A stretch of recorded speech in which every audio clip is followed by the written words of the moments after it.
Renungan Kefas, menanggulangi masalah, mencari keadilan di antara kaum beriman.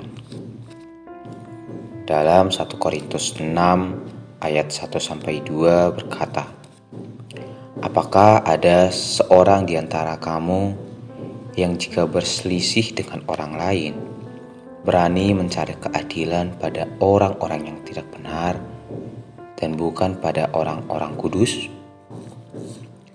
Atau tidak tahukah kamu bahwa orang-orang kudus akan menghakimi dunia?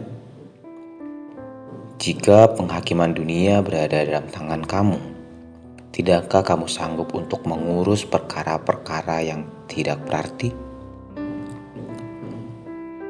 Beban Paulus dalam menulis surat kiriman ini adalah menanggulangi hal-hal yang menggantikan Kristus. Kaum beriman di Korintus menggantikan Kristus dengan kebudayaan Yunani, filsafat Yunani, dan hikmat Yunani. Semuanya ini adalah hal-hal yang baik, hasil-hasil utama dari masyarakat. Bila tidak memiliki kebudayaan, kita akan menjadi tidak terkendali. Tanpa filsafat dan hikmat, kita akan menjadi tolol. Setiap manusia memerlukan kebudayaan, hikmat, dan filsafat. Problem di antara kaum beriman di Korintus adalah hal-hal yang baik ini menggantikan Kristus. Karena itu, beban dalam roh Paulus adalah membawa kaum beriman kembali kepada Kristus, inti unik Allah. Setelah menanggulangi jiwa dan daging yang penuh nafsu, Paulus beralih kepada masalah mencari keadilan di antara kaum beriman. Ini adalah masalah menuntut hak dan ketidakrelaan menderita kerugian.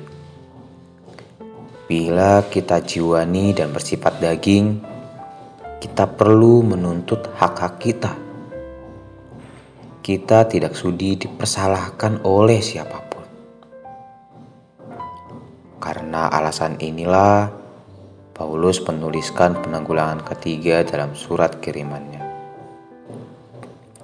yakni mengenai penuntutan hak-hak pribadi seseorang. Problem ini terdapat di antara kaum beriman di Korintus. Sobat Kefas, baik di dalam kehidupan gereja maupun dalam kehidupan keluarga, kita mempunyai problem penuntutan hak-hak diri sendiri ini.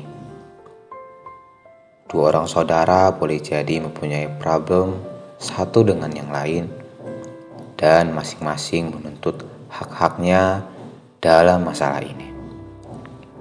Dalam pasal 6 ayat 1-11, Paulus dibebani oleh penuntutan atas hak-hak pribadi ini.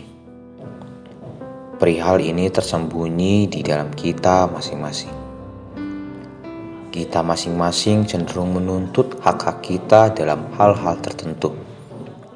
Dalam pandangan Allah, menuntut hak dalam hati sama dengan membawa seorang saudara ke pengadilan.